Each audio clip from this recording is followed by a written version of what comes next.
vedy a umenia sa nestane iba kapitola, z ktorej sa najľahšie a najbezbolestnejšie škrtá, ale z nej bude vlajková loď Slovenska, podobne ako je tomu u našich stredoeurópskych susedov.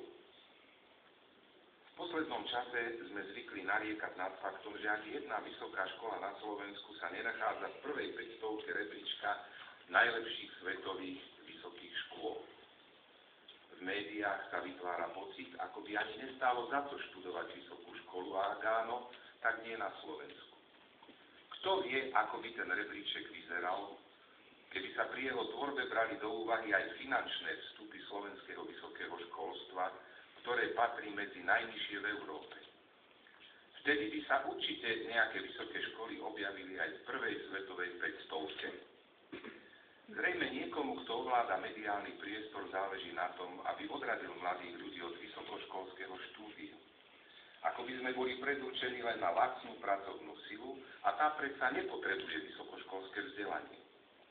Mnohí mladí sa púšťajú za svojim šťastím do cudziny, takmer tak, ako tomu bolo pred vyše 100 rokmi, keď 100 000 ľudí odchádzali do sveta za väčšou skylou chleba, aby sa nadobro otrhli od svojej domoviny už v druhej, tretej generácii.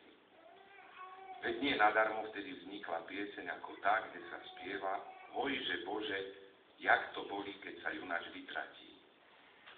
Dnes študuje len v Čechách niekoľko tisíc našich vysokoškolákov a len veľmi malá časť z nich sa vracia po štúdiu